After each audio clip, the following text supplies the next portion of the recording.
கோவை பாலக்காடு தேசிய நெடுஞ்சாலையில் பிடிப்பட்ட 71,50,000 ரூபாய் ஹவாலா பணம். ஆந்திராவை சேர்ந்த ஒருவரை கைது செய்து விசாரணை.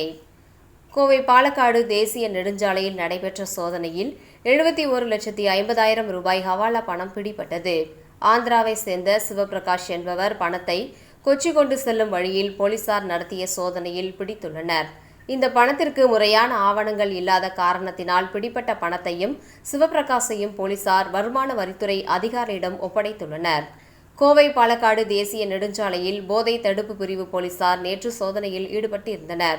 அப்பொழுது 71,50,000 ரூபாய் பணத்துடன் பயணம் செய்த ஆந்திராவை சேர்ந்த சிவபிரகாஷை பிடித்துள்ளனர்.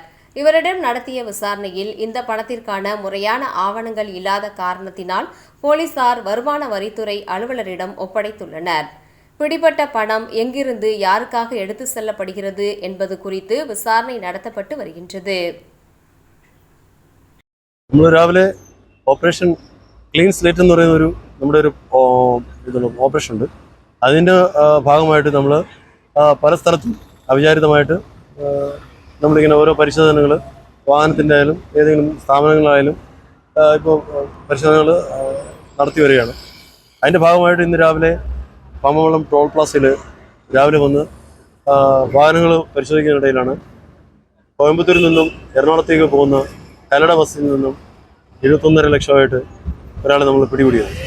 ആൾ സോഴ്സ് വലുതായിട്ടൊന്നും ചോദിച്ചിട്ട് അറിയാൻ കഴിഞ്ഞിട്ടില്ല, അന്വേഷിക്കണം. പിന്നെ എവിടെയായിട്ട് കൊണ്ടുപോകുന്ന പറയുമ്പോൾ എറണാകുളം മാത്രമേ പറയുന്നുള്ളൂ, ബാക്കി ഡീറ്റെയിൽസ് ഒന്നും പറയുന്നില്ല. നമ്മൾ ഇത് ഇൻകം ടാക്സിൻ്റെ അധികൃതരെ വിവരം അറിയിച്ചിട്ടുണ്ട്. അവരെത്രയും പെട്ടെന്ന് വരുന്ന സ്ഥിതിക്ക് കൂടുതൽ അന്വേഷണം നടക്കണം.